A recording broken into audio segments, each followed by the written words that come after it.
In this video, I am replacing an ignition switch on an '05 to '09 Mustang.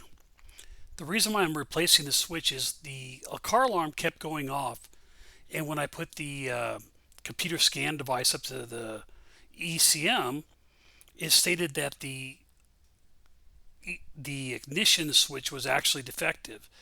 So I replaced the ignition switch in this video. I decided to remove the lower bezel to make life easier. You do not have to do this, but it does make life simpler when you are doing this work. It's up to you whether you just want to remove it or not. I do highly recommend it.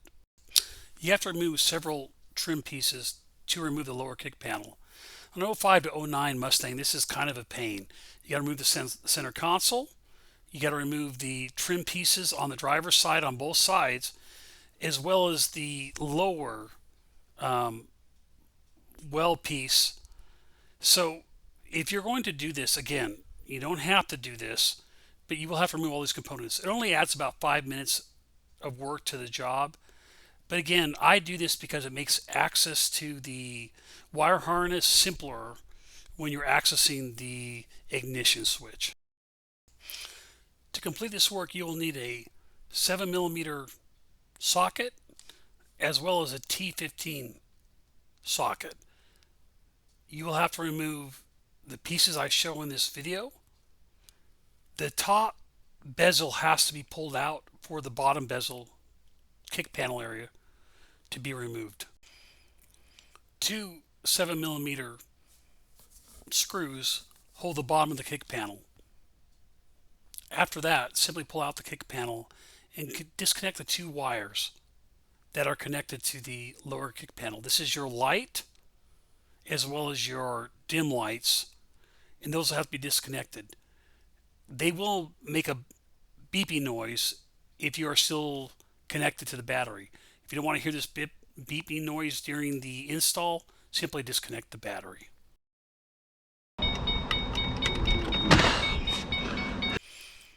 Two T15 screws hold the bottom bezel on the steering wheel, and they need to be removed.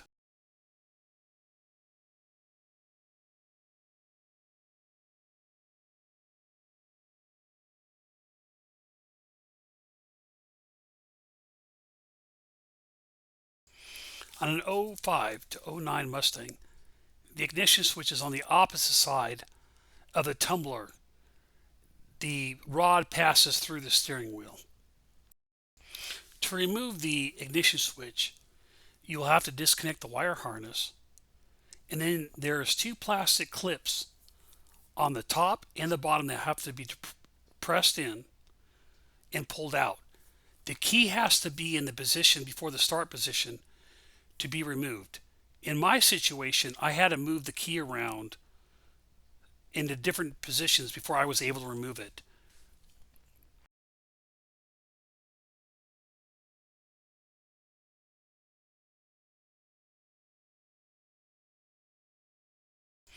I connected a new ignition switch to the wire harness.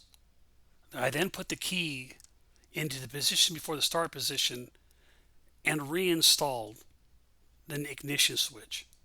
Make sure not to force it during the installation, as you could break the new ignition switch.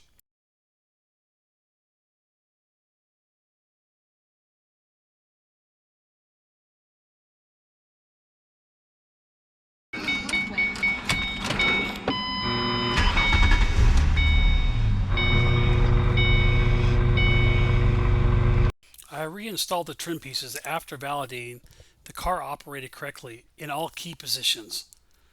I used the 7mm socket and T15 socket to reinstall all the bezels and trim.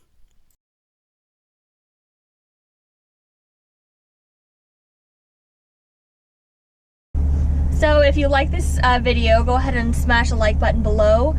If you want to see more videos like this in the future, go ahead and click the subscribe button and the bell if you want some notifications. See you next time on Chasing Mustangs. Thanks. All right. Great job. Yeah, I see it like literally every day.